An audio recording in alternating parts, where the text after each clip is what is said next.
Hello, Year 8. Welcome back. Happy New Year. I hope you've had a lovely break. I know I did. I had a lovely, relaxing time. I hope you did too. This is not the start to the new year that I would have been anticipating, and I'm sure it's not the start to the new year you would have preferred either. However, I have a little bit of a treat for you. Now, Mr. Poplawski has already created a wonderful lesson, so I hijacked it. But I don't do voiceover PowerPoints. You might have gathered from the lessons that I'm not terribly good at the idea of doing things without a bit of a facial expression. So, welcome to my white void. Blank, featureless, surprisingly empty, and very, very white. A bit like me. Anyway, this is my version of Mr. Poplawski's lesson. I hope he doesn't mind my liberties in using his material, but putting my voice over the top of it with a bit of, well, me.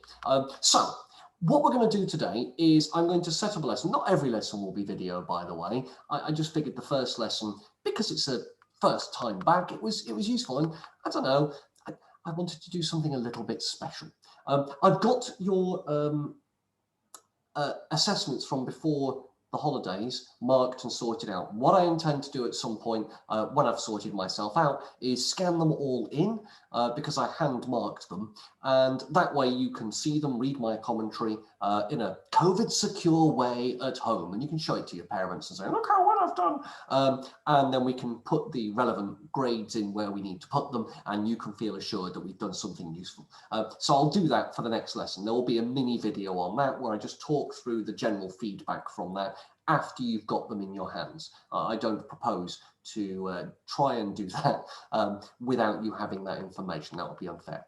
Today's lesson is going to be a little bit different. It's going to be relatively easy compared to the sorts of things you've been doing, but again, it's this idea of using source material from the time to gain meaning and to understand the inferences and to try and then understand which is more useful, or if you prefer, weighty, to make a decision. And to use that and to understand why people say what they say they do, if that makes sense, why they have the points of view that they do. So it kind of feeds on from what you were doing for the assessment. Now, this is in the form of a YouTube video. As I say, not every lesson will be thus. And I apologize because I am a really bad YouTuber. Observe my very poor etiquette as I fire up the relevant screen to share and look away from the camera as I'm doing so.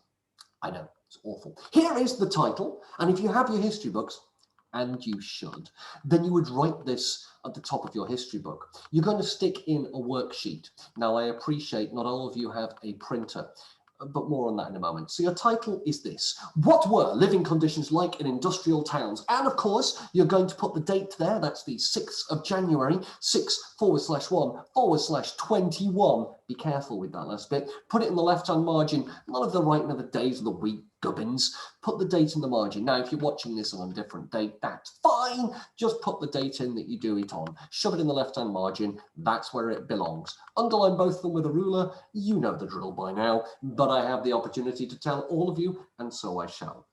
So what were living conditions like in industrial towns? Now, if you've been paying attention, you'll have noticed that most of the information I've used so far has come from the city of Leeds, where I used to teach. Why? Well, it's a major industrial town in the north, and having lived in Leeds, I was able to get an awful lot of material on Leeds. As a exemplar, it's pretty good. It comes on the wrong side of the Pennines, and I preferred Manchester, but I didn't work in Manchester. I was merely born in Lancashire, so sucks to be me, I guess. What way of looking at living conditions, he says, hitting the button and nothing happening, there we go, thank you very much, is to look at the middle classes, people like you or I, living in the 1800s. And you look at that sort of thing and you look at your middle class villas. Now, if you don't know what a middle class villa is, have a look around the local area. There are plenty of middle-class villas in Belper, there are middle-class villas in Derby, there are middle-class villas in Ilkeston, where I live, and everywhere in between. You know these because they tend to have names on the front. At the top of the house, they'll have something like something villas, Gladstone villas, Disraeli villas, and they will literally call themselves villas. We know them as townhouses and as usually semi-detached. Here is a townhouse, a middle-class villa from Leeds, and the interior looked a little bit like this. All of the family, multiple generations would have lived in the same house, and there would have been servants and, of course, pets. Do not mess with this child. And they would have had drawing rooms like these with wallpaper that we understand, carpets and rugs, wooden floorboards, and furniture for occasional use, hence occasional tables. You use them now and again for a table, the rest of the time they're just a table. And the bedrooms would have looked something like this. Plenty of pictures on the walls, large fireplace to keep it warm. Bear in mind there's no central heating, usually coal-powered. And there would have been a bed headstand, just yeah, the bit at the top, and a footboard. In this case, whoa, it was all that sort of thing. And straight away, we learn that that is not how most people lived in industrial towns and cities. By now, you kind of knew this was coming. The working classes make up the large majority, the vast majority of people living in these towns and cities. And they're not you.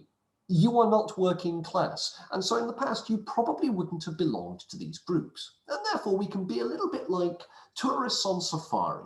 We can look at how these people lived as they made up the vast proportion of people that lived at the time. And we can look at how they lived. And because we're one step removed in terms of class, and these are the vast majority of people that lived, we get to analyze how they lived a little bit more effectively. I hope, at any rate. So we're not going to look at middle-class people.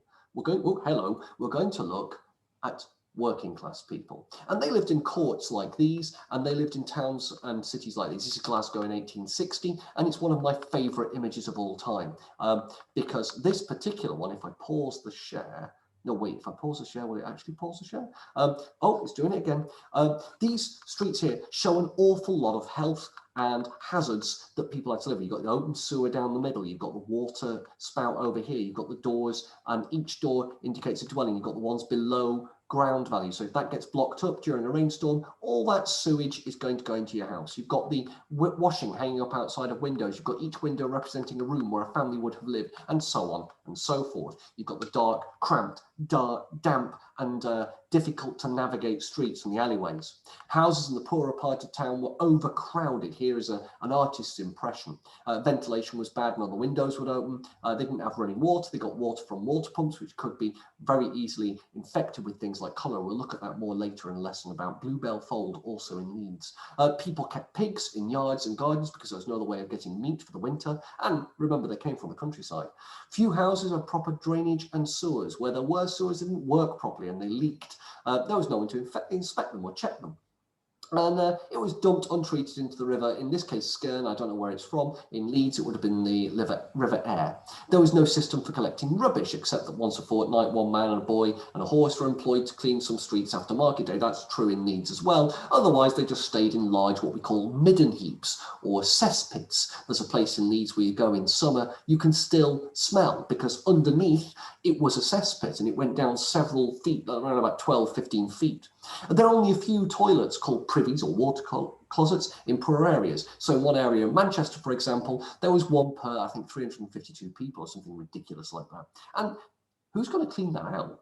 They just run into the sewer. Houses were arranged around square yards or rectangular yards, and that was it. That was the only open space you had. There were no gardens as we understand them, and there were no parks as we understand them. Stagnant water, that is water that doesn't move and therefore gets bred in by things like mosquitoes and other not very nice things, tends to pool around and just stick there. And what I'm going to ask you to do is I'm going to ask you to use this chart as a guide. Now you'll see that there is space here for sources going up to M. If you can't print this out, you're more than welcome to fill it in as an electronic document and submit it. Or if you prefer, you can write it out in a list format by drawing the chart yourself over a double-page spread in your book. And you'll see for each source, there is a what does the source tell us about the living conditions and how do you work that out from what's there. So you give me an information that it tells you, you say, oh, this means that it would have been dirty. There's your inference. And then you use the quotes or details from a picture source to explain how you reached that inference. Where is your support? You shouldn't have too much contextual knowledge at this point. We haven't talked much about conditions in cities. I've mentioned it in passing. So you don't have much of your own knowledge to work from. Apart from if you do decide to compare to things like Duffield or Belper or Derby or anywhere else that you've been where there are industrial houses. When you're out for your walk on a normal day, have a look. See if you can see some industrial era houses. There are plenty in the local area. This is, of course, the birthplace of the Industrial Revolution. Of course, you're going to see some, and that might help you to contrast with the material you see here. Or you might already know some things because, I don't know, maybe you're a bit like me and you find houses and brickwork interesting. Yes, I know that makes me a sad individual, but it keeps me interested when I go outside. So what I'm going to do is I'm going to go through each source in turn and just briefly describe what it is you see. This is source A, this is from London, not Leeds, and you get an idea about people outside their houses in London. The number of people in that image gives you an impression of just how small and cramped their living conditions must be. That is approximately the size of, well, 2 semi-detached houses, and you look at the number of people standing outside. These are not people with servants. This is clearly the only place they have, and that must mean that each of those people, at best, would have a single room in which to sleep, live, and do everything else. All those terrifying things from medieval dwellings where you don't get space from your parents and they are producing brothers and sisters. Well, it gets worse here because they're producing so many more. The vast majority of people are dying before the age of 5. We do know that. Source B is from a report on Leeds by someone called James Smith in 1845, who was attempting to get some change done. And he has this to say: by far the most unhealthy localities of Leeds are closed squares of houses, or yards as they are called. Some of these are airless from the enclosed structure. They are damp and filthy, with no drains or means to wash. The only water available was collected from a street water pump. The ashes, garbage, and filth of all kinds are thrown from the doors and windows of the houses upon the surface of the streets. Filth of all kinds. If you get caught short in the middle of the night and need to take a nighttime wee or a nighttime poo, there are no flushing toilets. You're not going to go outside in the stagnant water in the dark to go and do it in a privy.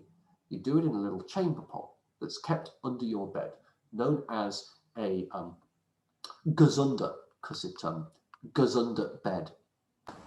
Obviously, they're talking about human waste from the gazunder, and that's what's being thrown out there. Ashes, of course, from fires. You get the idea. This is a pretty filthy sort of situation. You're going to get disease. Now, I'm sure you can make some inferences as what might be lurking in those garbage and what that might create in terms of an environment to live around. So I'm sure you can come up with an inference from there. Okay, source C. Remember this one? So there's your sewer right down the middle. If you've got a dead cat or a dog or a bird and it lies in that sewer and it rains, and this is Glasgow in 1860, it's going to rain, then all of that human waste is going to spread out across that cobble street. And that door there that's below the ground level with its steps going down, it's going to run into someone's basement dwelling. Lovely. Imagine waking up to that in the middle of the night. So there's loads of stuff you can bring in there. You can talk about how narrow it is, how lack of light, the kind of mold that could grow there, the fact that these are cheaply built, and so on and so forth. There's loads of things you can pull out from these. I love these sorts of images. I love this sort of photograph. Here's one from Manchester, from 1832. Most of those districts in which the labouring poor live, that's the working classes to you and me, labouring means working, have houses which have no drains or toilets. There are very few windows, as the houses are built back to back. That means the back of the house is literally the back of another house. There's only windows on the outside. The streets, which are narrow, unpaved and worn into deep ruts, become the resting place of mud, refuse and disgusting rubbish. So the streets aren't paved and people are using them. It's a busy city. There are factories, there are people going to and from work, there's supplies being driven on carts, and you get an idea. You can infer from what this says about what it was like to live there. And you can talk about that on that chart that I showed you at the beginning. Source E is an 1850s cartoon of a slum street. The entire title of this cartoon is A Court for King Cholera. And it's a cartoon, sure, but it's showing all the different problems. You've got good beds, lodgings for travellers. I love the spelling of lodgings. It's great. It's not how you spell, but it gives you an idea of the literacy rates of these people and whether or not they can read and write. There she is throwing out a gazunda over a crowded street. Someone's going to get hit in the face with a bunch of wee. You've got a poor woman picking through a refuse midden heap for food. She's got an old fish in her hand and she's seriously considering eating it. The children are playing around that poo. Piles of poo, they've put their hands in the poo and then they're going to use those hands to get the water for the night time. You get the idea. And of course they're playing with a dead rat. Here a child is left on its own while its mother has a smoke. You get a feel for an awful lot going on. There's loads you can pick up here about why this is a really bad place. Unless you're a virus and a disease and a bacteria, then it's a brilliant place. But to live, it's awful. And you can pick up so much from things like this. I'm sure you can work things out. Here's another one. This is from the magazine Fun. I know. This is Death's Dispensary. A dispensary is something that gives something out. And it says gratis to the poor, free to the poor, courtesy of the parish. Free water that is being given by King Cholera. Death with a crown on his head. Gee, I wonder what the cartoonist was suggesting. Do you really think there were skeletons giving out water? No, I don't think so. This is trying to tell you something. And of course, the people are dressed in rags and they look with sunken cheeks and bulging eyes, which are symptoms of cholera, an incredibly awful disease that, well, ripped through the cities and towns of Britain in the middle of the 19th century. There were three waves, 1832, 1848 and 1866. There was another one in London in the 1850s. And if you know anything about cholera, and you might well know from your IT lessons, it's pretty awful. And the cartoon is making a point. I'm sure you can work it out and infer what the message is. This is from a description of a poor area of Manchester in 1832. Again, that first rip through of cholera. In Parliament Street, there is only one toilet for 380 inhabitants. Think about that for a moment. If you're in a family, think how many times you flush the loo. Now imagine that you can't flush the loo. How quickly would it take for that toilet to back up with human waste? I imagine not longer than a day. Now imagine that the toilet basically goes into a hole in the ground, and that hole in the ground isn't cleaned out for 6 months, and you begin to understand what this means. It is placed in a narrow passage from where there is a flow of muck which infests the close-by houses and must produce much disease and stink. Lovely. Gee, I wonder what you can draw from that, linking back to that idea about Death's Dispensary and the court for King Cholera. I'm sure you can make some kind of link. I'm sure you can make some kind of inference. Source H is a cellar home of a working class family in the 1850s. Again, this is from Leeds. This is from an area that's now taken up by the Thackeray Medical Museum. And you get the idea that this is the way in here. You've got like a false wall, a cheap wall. And this is the man coming for the rent. And this is the family living in their basement dwelling with the straw that they used to sleep on, a duck. Yes, they probably kept ducks or geese, so they have to eat something. The bones from the last piece of meat they had, the fireplace where they're having a smoke, and a donkey, because where else are you going to get your milk and your transportation? You get a feel here for the kind of situation that's going on. I'm sure you can pick up something from the fact that the man of the house is holding a cudgel while someone's coming for the rent. Gee, I wonder what they're implying. And something about the floorboards. I'm sure you can see that these are not kept in a good state of repair. And there's rats out here. You get a feel. You understand what's happening here, I'm sure. Source I, yes, we're going through all these. Some of the poorest people cannot even afford to live in a cheap back-to-back house. Instead, they crowd into the cellars of other people's houses. I have been in one of these cellars. There were 2 beds of sacks for 5 people. Beds of sacks. There's no bed frame, just sacks. There is hardly anything to sit on but a stool and a few bricks. They're sitting on bricks. The floor is wet in many places, and a pig is kept in the corner. Wow. Living in the same place as a pig? That's a cellar dwelling. Upstairs, you can't get a pig, I guess, but then those people upstairs, if they're not living in the damp, they don't have any meat at winter, and they've got nothing to eat because the shops don't have meat all year round. There are no supermarkets. There are no tinned foods. There are no refrigerators. There are no freezers. There is no fresh fruit and veg coming in from the countryside. There's just what you can get hold of, if you can get hold of it. That's it. Everything else you look after yourself. That's what you do in the countryside. And you're beginning to understand why their lives are very, very different and why they're interesting to study. This is a report on Leeds written by Robert Baker in the 1830s. The parish of St Philip's, this is a report on London from a bloke called Edwin Chadwick in 1842, contains 1,400 houses inhabited by 12,000 people. I'm sure you can do the maths and work out how many people that is per house. Oh, look, he's done it for you, 8 to 9 per house. It is nothing to find a man, his wife, 4 or 5 children, and sometimes both grandparents, all in a single room of 10 to 12 square feet. Square feet. There are 3 feet in a metre. 10 to 12 square feet implies that it's a 3 by 3 foot room. That's 9 feet. Or a 4 by 4, that's 16 feet. So it'll be a 3 by 4 foot room. That's about the size of most people's, well, living room in a small house, where they eat, sleep, and work. I'm sure you can infer stuff from that. Source K is Dufton's Yard in Leeds in the 1870s, as late as the 1870s, and you're beginning to get a feel that this is just more of the same. I'm sure you can imply a lot from this. We've got houses going onto a street, but presumably they're back to back. The lower half is whitewashed. The street steps to the houses are cleaned, but these bits aren't, and that's an open sewer again. And this is the 1870s. This is toward the end of the 1800s, quite close to the 20th century, which your parents grew up in. Source L is a sketch of Leeds in 1858, and you get the idea that here's the countryside and then all these mills. Now, what are you going to infer from this about living conditions? Well, you can gather that people had to live walking distance away from where they worked. There are no buses, there are no cars. You have to walk to work, and you have to be there for 12 to 14-hour shifts, if you remember your stuff on child labour. So you're there for a long time. You can't walk too far, otherwise you're not going to get a great deal of sleep and you're not going to have time to eat. So you've got to live close by. And there are so many factories there, and they've got to have workers for every single floor.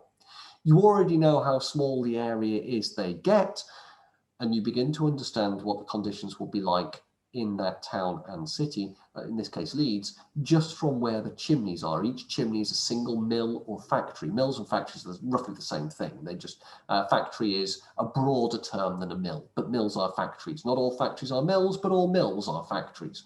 So that's source L. I'm sure you can figure something out from that. By now, you're getting the picture. There's another one about toilets. Again, I won't read you through it. You've got a copy of this in your thing that you picked up on the Show My Homework. Use that to your advantage. This is from a report on Leeds in 1845 and is the final source. So what do I intend for you to do? Well, it's quite simple. If I go back through the sources, sorry, I should have done this properly and edited it, but I can't edit videos and I suck at the whole video thing. But hey, here we go. There it is. Using this chart, then, you can go through each of the sources I've talked you through, and you can infer something from them about living conditions. Then you can explain, using the details from the source, how you came to that inference. You can support it.